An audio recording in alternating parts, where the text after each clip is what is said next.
So hello বন্ধুরা, Anupriya natural বিউটিতে আপনাদের আরও একবার স্বাগত। আজকের ভিডিওটা অতি অবশ্যই স্পেশাল। কেন স্পেশাল দেখতেই পাচ্ছেন। রিসেন্ট আমরা দীঘার জগন্নাথ ধাম থেকে ঘুরে এসেছি, আর সেখানে যতটা পারি ভিডিও করতে পেরেছি সেইটা আপনাদের সঙ্গে শেয়ার করলাম। দেখে অবশ্যই বলবেন কেমন লাগলো ভিডিওটা। সো এখন বাজে 5:30। আমরা জগন্নাথ ধাম দেখার জন্য রেডি হয়ে বেরিয়ে পড়েছি। দেখা যাক কতটা দেখাতে পারি। তো দেখুন, আমরা জগন্নাথ মন্দিরের কাছাকাছি চলে এসেছি। সেখানে অনেক দূর থেকেই প্রচুর লাইন ছিল, প্রচুর ভিড় ছিল। আমরা গিয়েছিলাম 8ই জ্যৈষ্ঠ। তো দেখতেই পাচ্ছেন এই সময় প্রচুর ভিড়। যা হোক করে ভিড় ঠেলে সবাই মিলে মন্দিরের ভিতরে প্রবেশ করলাম।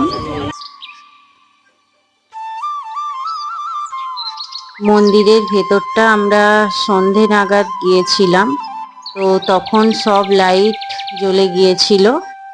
দেখুন, লাইটের আলোয় মন্দিরটা কি সুন্দর ঝলমল করছে, এতটা সুন্দর লাগছে।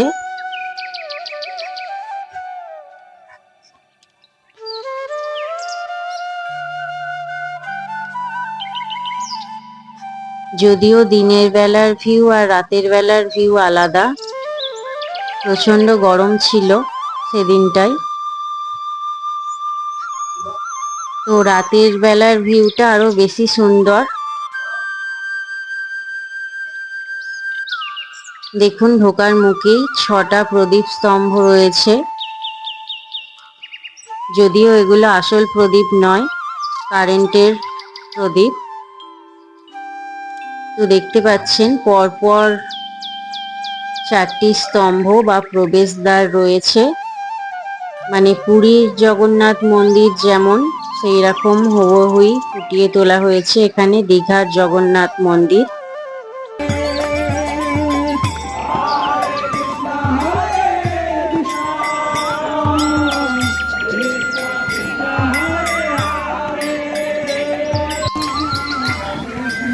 হঠাৎ করে একটা ড্রোন দেখতে পেলাম।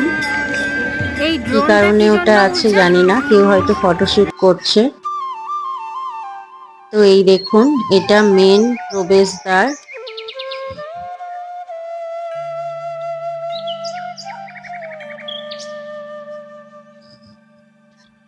প্রবেশদ্বারের চারিদিকটা ডেকোরেশন তো খুব ভালো হয়েছে, তবে এগুলো এখনো ফাঁকা রয়েছে। আশা করছি এখানে আরো অনেক নিত্য নতুন মূর্তি বা অন্য কিছু বসাবে।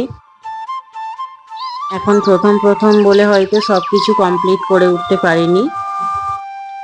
প্রত্যেকটা জিনিসের আলাদা আলাদা কারুকার্য।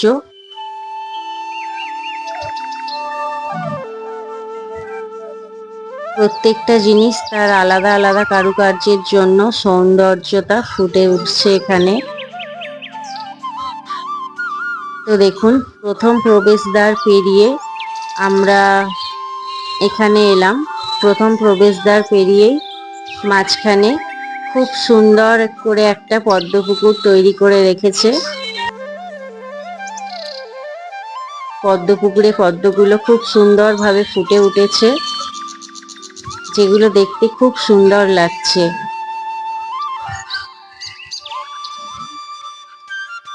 যেহেতু আমি ভিডিওটা করছিলাম, তাই আমার ভিডিও আলাদা করে তেমন ভাবে নেই।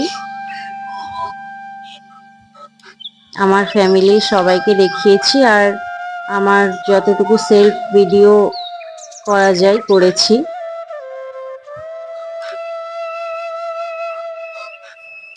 দেখুন, রাতের আলোতেও কি সুন্দর লাগছে পদ্মপুকুরটা।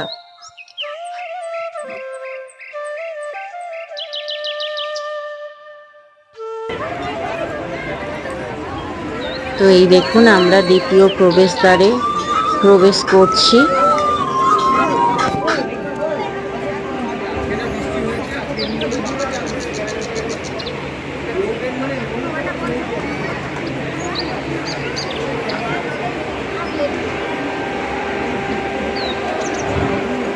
আমরা যে দিনটায় গিয়েছিলাম সেই দিনটাই প্রচণ্ড ভিড় হয়েছিল, তাই ভিড় ঠেলে ঠেলে ভিডিও করা একটু অসম্ভব হয়ে পড়ছিল। তবুও যতটা পেরেছি ভিডিও করেছি। এই দেখুন, এখানে দ্বিতীয় প্রবেশদ্বারে ব্রহ্মা বিষ্ণু মহেশ্বরের একটা মূর্তি বসানো আছে।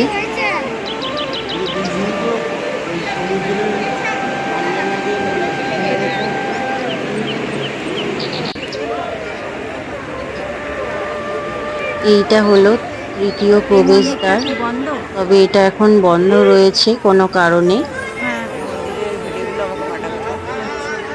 যাই হোক, এর বাঁদিক দিয়ে আমরা প্রবেশ করলাম মেন গর্ভগৃহে, যেখানে জগন্নাথ, সুভদ্রা, বলরাম রয়েছেন। তো এই দেখুন, এইটা হলো আসল মন্দিরটা। ভেতরের লাইটিং, কারুকার্য সবই অতুলনীয় সুন্দর। নতুন হয়েছে বলে একদম ঝাঁ চকচকে, মানে সব দিক থেকে খুব সুন্দর লাগছে। এই দেখুন আমার বর ছেলেটাকে নিয়ে, বড় ছেলে, ছোট ছেলে, হাজব্যান্ড সবাই আছি আমরা। আমার মাও গিয়েছিল সঙ্গে, দিদি, জামাইবাবু, বড়দির ছেলে। তো এইবার আমরা চলে যাচ্ছি মেন গর্ভগৃহে। সেখানে তখন সন্ধ্যা আরতি চলছিল আর প্রচণ্ড পরিমাণে ভিড় ছিল। আমি ক্যামেরা নিয়ে সামনে এগিয়ে যেতে পারিনি এত ভিড়ের মধ্যে, তাই আমার হাজব্যান্ডকে বললাম, তুমি যদি পারো কয়েকটা ফটো জগন্নাথকে তুলে দাও। তো সে তার মতো চেষ্টা করে কিছু ফটো তুলে দিয়েছিল, সেই ফটোগুলোও আমি দিয়ে দিচ্ছি।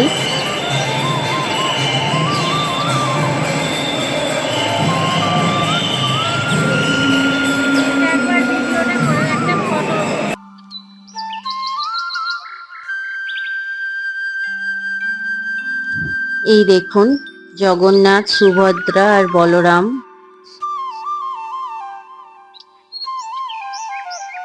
কত সুন্দর প্রতিমা। সন্ধ্যা আরতি চলছে, সবার হাতে হাতে ফোন, সবাই সেলফি নিচ্ছে বা নর্মাল ফটো তুলছে।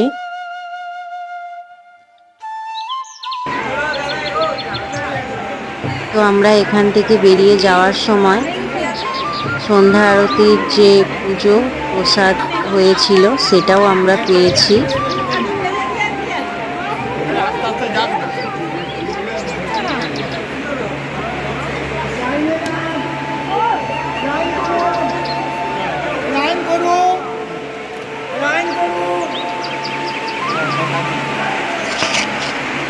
তো এটা মন্দিরের পিছনের দিকটা, মানে মেন গর্ভগৃহ যেটা, সে তার পেছন দিকটা। আর কিছু স্টিল ফটো দিয়ে দিয়েছি। মানে এত সুন্দর দৃশ্য, মনে হচ্ছিল না সেখান থেকে বাড়ি ফিরি, মনে হচ্ছিল সেখানেই দাঁড়িয়ে দেখি। আর এটা যেহেতু রাতের বেলার ভিউ, লাইটিং এর জন্য আরো সুন্দর লাগছে। তো আপনাদের মধ্যে কারা কারা দীঘা জগন্নাথ ধাম ঘুরে ফেলেছেন তারা অবশ্যই কমেন্টে জানান। আর আমার এই ভিডিওটা শেয়ার করলাম, যদি ভালো লেগে থাকে অবশ্যই কমেন্ট করুন।